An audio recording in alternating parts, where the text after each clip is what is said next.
हाँ जी बच्चों, welcome. Lecture number 22 है और चैप्टर का नाम तो है motion in a straight line. और बेटे हम लोग न्यूमेरिकल्स ही डिस्कस कर रहे हैं। तो सबसे पहले हम डिस्कस कर रहे हैं एक इंपॉर्टेंट क्वेश्चन 46। दो सवाल हैं इसमें, 46 और 47। तो पहले 46 देखिए। देखो हुआ क्या है बेटे, गन से ना एक टैंक पर हमने एक शेल फायर किया है ना। यानी गन से एक बुलेट फायर की है समझ लो, या शेल फायर किया है। तो वो टैंक पर पहुंचने में 0.6 सेकंड का टाइम लगाता है। तो टैंक यहां ध्वस्त हो जाता है। तो बेटे उसकी जो आवाज है वो लौट के आती है। तो आवाज यहां तक आती है।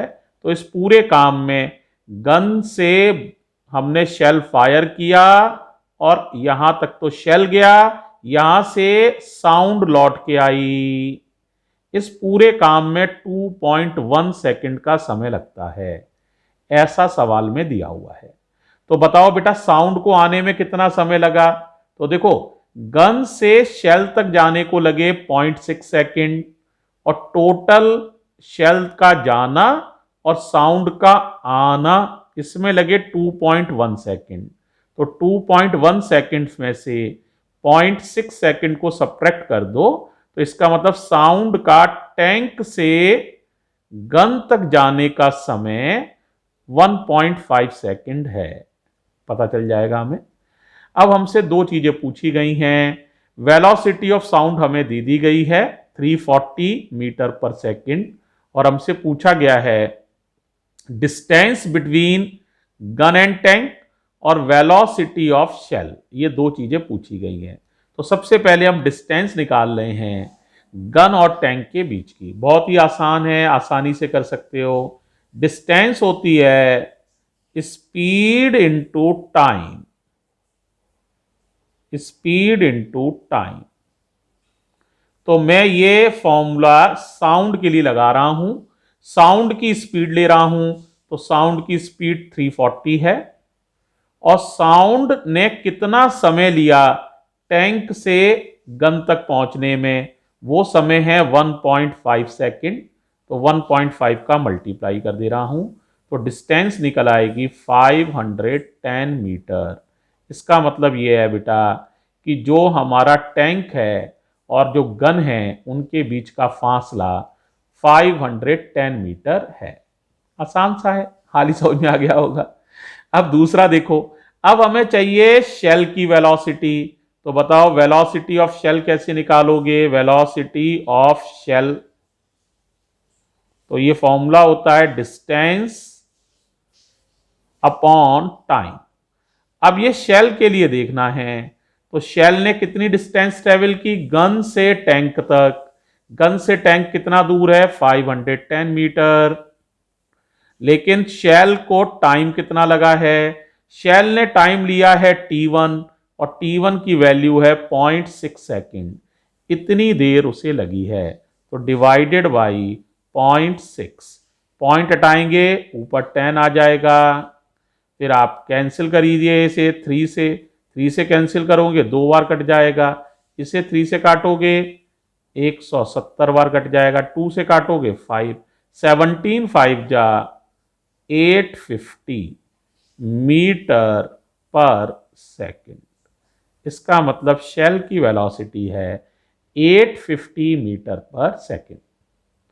मुझे लगता है बहुत ही आसान सवाल है। समझ में आ गया सबको? कोई डाउट है क्या? शाबाश।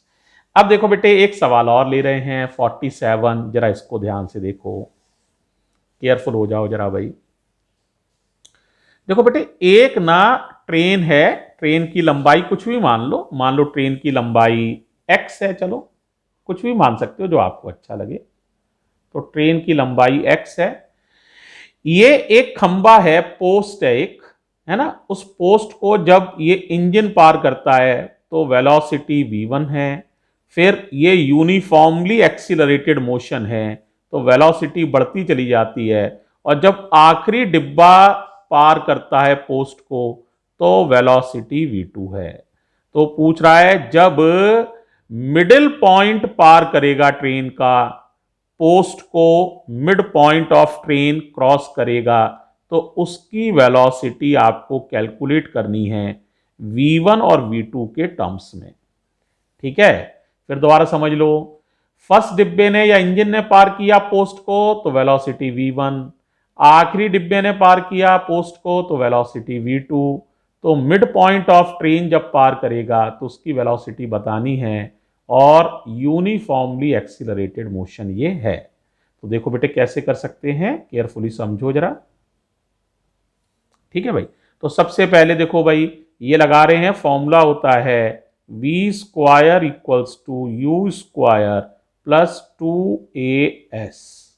इस फॉर्मूले को लगा रहे हैं। v1 माने ये इनिशियल वेलोसिटी है, ये फाइनल, और डिस्टेंस ट्रेवल्ड x है, एक्सीलरेशन a है। तो बताओ क्या लिखोगे, फाइनल वेलोसिटी v2,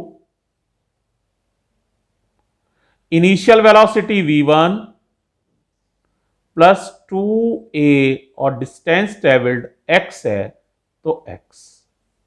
यहां से आप देखो जरा, इसको इधर ले जाओ तो v2 square minus v1 square बराबर 2ax। ये आपको आसानी से आप लिख सकते हैं। अब आपको लेना है, देखो ये मिड पॉइंट के लिए, तो देखो ये आपका इनिशियल वेलोसिटी v1 है, फाइनल वेलोसिटी v है, और डिस्टेंस ट्रेवल्ड है आधा, डिस्टेंस ट्रेवल्ड है x/2, क्योंकि आधी ट्रेन गुजर गई है। Initial velocity v1, final velocity mid point की v, distance travelled x/2, acceleration constant यानी a।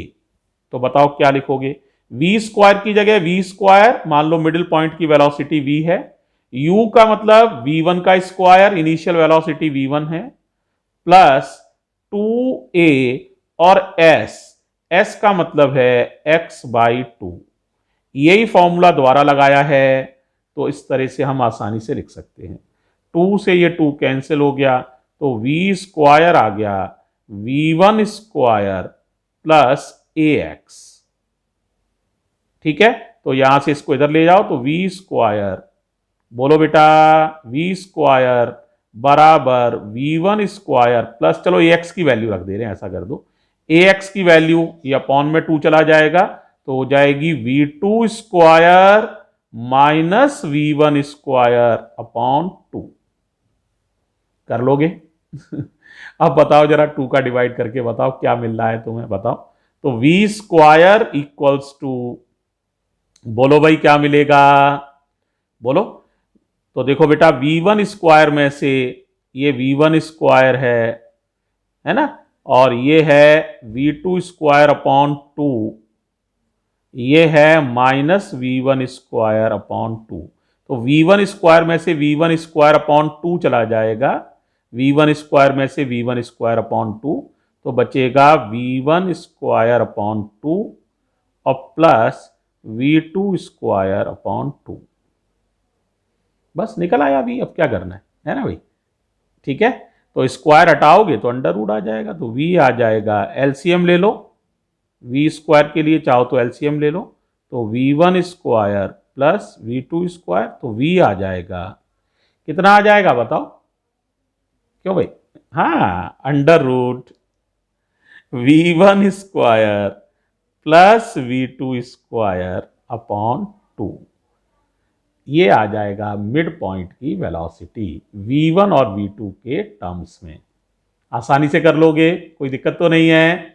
तो ये हो गया आपका आंसर। छोटी सी वीडियो है, हाल ही समझ में आ जाएगी। ठीक, तो देखो बेटा, इस 2 सवाल हमने इस वीडियो में किए हैं, 46 और 47। अब अगले सवाल के लिए अगली वीडियो देखना जरा। थैंक यू बच्चों।